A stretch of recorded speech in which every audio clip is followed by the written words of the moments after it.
అందరికీ నమస్తే. మనం 2 డేస్ నుంచి చూస్తున్నాం. మునుగోడు ఎమ్మెల్యే కోమటిరెడ్డి రాజగోపాల్ రెడ్డి చేస్తున్న కామెంట్స్. ఆయన ఆల్మోస్ట్ తిరుగుబాటు ప్రదర్శించిన ఎమ్మెల్యే లాగానే మాట్లాడుతున్నాడు. రేవంత్ రెడ్డి మీద మాట్లాడుతున్నాడు, పొంగులేటి శ్రీనివాసరెడ్డి మీద మాట్లాడుతున్నాడు, ఒరిజినల్ కాంగ్రెస్ అంటున్నాడు, వేరే పార్టీకి వెళ్ళి వచ్చి చేరింది అంటున్నాడు, రకరకాల వ్యాఖ్యలు చేస్తున్నాడు.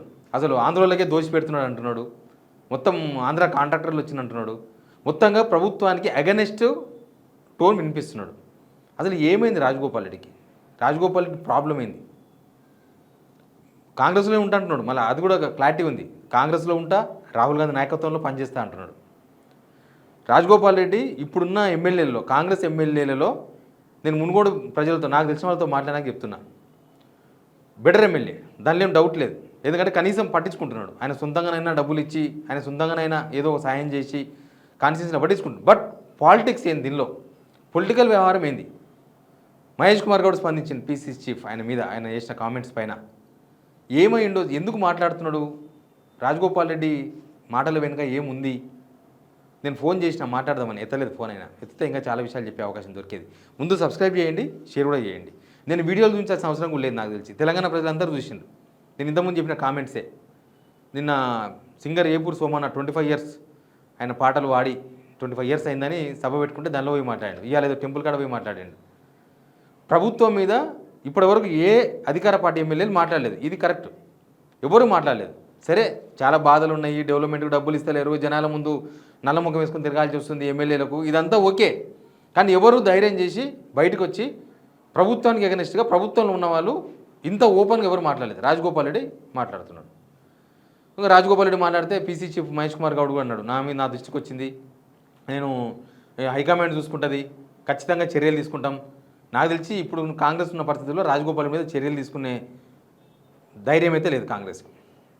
ఏం తీసుకోరు. ఆయన ఇంత ముందుగా మాట్లాడిండు, అవి ఇవి అంతా ఒకటే, ఏమో లేదు. అయితే మంత్రి పదవి మాట్లాడి, అంటే రాజగోపాల్ రెడ్డి మంత్రి పదవి కోసం ఇదంతా మాట్లాడుతున్నాడా అనే యాంగిల్లో మాట్లాడిండు మహేష్ కుమార్ గౌడ్. ఆయనకి ఇచ్చిన హామీ హైకమాండ్ ఇచ్చింది, ఎవరికి ఎప్పుడు కావాలంటే అప్పుడే వస్తాయి పదవులు, ఏమైనా ఉంటే ఢిల్లీలో తెలుసుకోవాలి పోయి, అంటే ఇక్కడ తెలుసుకోవడం వేస్ట్, మేము మంత్రి పదవి మేము ఇవ్వలేము కదా, హైకమాండ్ నీకు ఇచ్చింది, అక్కడ దగ్గర తెలుసుకొని ఆయన ఆ యాంగిల్లో మాట్లాడిండు. మంత్రి పదవి కోసమే రాజగోపాల్ రెడ్డి మాట్లాడుతున్నాడు అని. కానీ మరి రాజగోపాల్ రెడ్డి మంత్రి పదవి కోసమే మాట్లాడుతున్నా, లేకపోతే ఇంకా వేరేమైనా ఉందా? అవసరమైతే రాజకీయాలు మొత్తం మార్చేస్తాం అంటున్నాడు. అయితే రాజగోపాల్ రెడ్డి ఇప్పుడు ఎందుకు మాట్లాడుతూ చాలా ఇంపార్టెంట్ పాయింట్. ఇప్పుడు ఎందుకు మాట్లాడుతున్నాడు? ఇప్పుడు రేవంత్ రెడ్డి ముఖ్యమంత్రి అయ్యిండు, ఆయన వేరే పార్టీకి వెళ్ళి వచ్చిన ముఖ్యమంత్రి అయ్యిండు, అది కొత్తగా ఏం కాలే కదా. 32 months అయింది. తర్వాత పొంగులేటి శ్రీనివాసరెడ్డి లాంటి వాళ్ళు వేరే పార్టీలకి వెళ్ళి వచ్చి మంత్రులు అయింది, ఇవాళ కొత్తగా అయిందా? వాళ్ళు కూడా గవర్నమెంట్ వచ్చినప్పటి నుంచి మంత్రులుగా ఉన్నారు, అప్పుడేం మాట్లాడలేదు, నో అబ్జెక్షన్.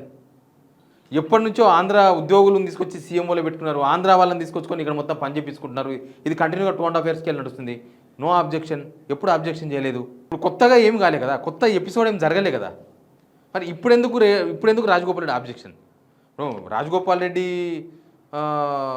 కొందరు అంటారు, రాజగోపాల్ రెడ్డి బీజేపీ పోయి రాలేదా, బీజేపీ 1 సంవత్సరం ఉండి రాలేదా, ఆయన ఎలక్షన్స్ ముందే కదా వచ్చింది అని కొంతమంది అంటారు. మరి ఇక రేవంత్ రెడ్డే కాంగ్రెస్ వాదని వాదించేతోళ్ళ ముందర రాజగోపాల్ రెడ్డి కాంగ్రెస్ వాది కాకుండా పోతాడా? వాళ్ళ ఫ్యామిలీ కాంగ్రెస్లో ఉన్నది, వాళ్ళ అన్న కాంగ్రెస్లో ఉన్నాడు, కోమటిరెడ్డి వెంకటరెడ్డి కదా. రేవంత్ రెడ్డే కాంగ్రెస్ వాదిగా అవుతున్నప్పుడు రాజగోపాల్ రెడ్డి ఎందుకు కాడు? 2 సమానమే అవుతాయి. కాబట్టి కాంగ్రెస్ వాది, దానిలో డౌట్ లేదు. ఇంకోటి ఏంటంటే రాజగోపాల్ రెడ్డి ఎందుకు మాట్లాడుతున్నాడు, స్పష్టమైన లక్ష్యం కూడా కనపడతలేదు. ఒక స్పష్టంగా దీనికోసం మాట్లాడుతుంది ఏంది? ఇప్పుడు రాజగోపాల్ రెడ్డి మాట్లాడితే దింపేస్తారా?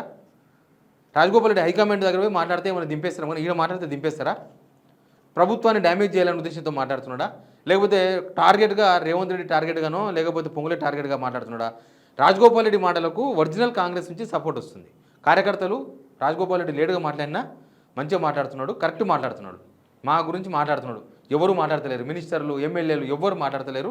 రాజగోపాల్ రెడ్డి కరెక్ట్, ఆయనకు సపోర్ట్ వస్తుంది. ఈ విషయంలో మాత్రం రాజగోపాల్ రెడ్డి మంచి పేరు సంపాదించింది. దానిలో కూడా ఎందుకు రాజగోపాల్ రెడ్డి, ఇప్పుడు రాజగోపాల్ రెడ్డికి మంత్రి పదవి అనేది నిజంగా హామీ ఇస్తే ఆడ కోమటిరెడ్డి వెంకటరెడ్డి ఉండగా రాజగోపాల్ రెడ్డికి సాధ్యం కాదు. ఎవరో హైకమాండ్ చెప్పిందా, ఎవరు చెప్పారో కానీ ఒకరు రాజీనామా చేస్తేనే ఒకరికి వస్తుంది, అది క్లియర్.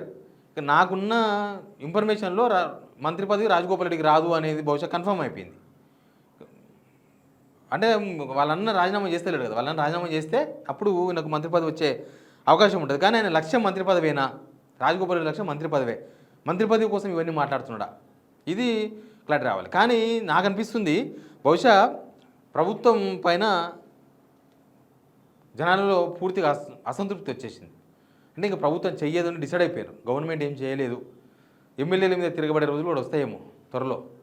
బహుశా రాజగోపాల్ రెడ్డి అదంతా ముందే గ్రహించిండేమో, ఇదంతా కాదు, గవర్నమెంట్ ఏం చెయ్యదు, ఏమన్నా ఉంటే మనం గవర్నమెంట్కి ఎగనిస్ట్. కానీ ముందు నుంచే కనుక గవర్నమెంట్కి ఎగనిస్ట్గా ఉండింటే, ఎగనిస్ట్గా అంటే ఆయన సొంత పార్టీలో ఉండి విమర్శించాలి, తప్పు పట్టాలి, తూర్పార పట్టాలని ఎవరేం కోరుకోరు. కానీ ప్రభుత్వం చేసిన తప్పులను ఎప్పటికప్పుడు కడిగేస్తే బాగుండే. ప్రభుత్వం చాలా తప్పులు చేసింది, అవన్నీ మళ్ళీ రాజగోపాల్ రెడ్డి ఏం స్పందించలేదు అప్పుడు. అందుకే అంటున్నా, ఇప్పుడు కొత్తగా ఏం కాలేదు రాజగోపాల్ రెడ్డి మాట్లాడడానికే, ఇప్పుడు కొత్తగా అయ్యింది ఏం లేదు. అయితే జనాలలో మాత్రం కొత్తగా తీవ్రమైన అసంతృప్తి వచ్చింది. పార్టీ పరువు పోయింది, ప్రభుత్వం మొత్తం దిగజారిపోయింది, చేవదచ్చిన ప్రభుత్వం లాగా ప్రభుత్వం పరిస్థితి అయిపోయింది. టైం కూడా అయిపోయింది కదా గవర్నమెంట్కి, 60% ఆఫ్ ద టైం అయిపోయింది. ఇంకొక 30% మిగిలింది వీళ్ళు ఏనికే, పనులు ఏనికే. ఇంకొక 10% నెక్స్ట్ ఎలక్షన్స్ ఉంటాయి మొత్తం. అది వీళ్ళు అసలు బడ్జెట్ ఇంకొక బడ్జెట్ పెడతారు, ఫుల్ బడ్జెట్ 2027 మార్చిలో పెట్టే బడ్జెట్ ఫుల్ బడ్జెట్. వీళ్ళకు ఉన్నట్టు కూడా ఇంకా 2027, 28 2 బడ్జెట్లు ఉన్నాయి అంతే. 3 బడ్జెట్లు అయిపోయినాయి వీళ్ళు చేతులకెళ్ళి. ఆ 2 బడ్జెట్లో లాస్ట్ బడ్జెట్ మొత్తం ఎలక్షన్ బడ్జెటే ఉంటుంది, దాంట్లో కొత్తగా చెప్పేది ఏమి ఉండదు.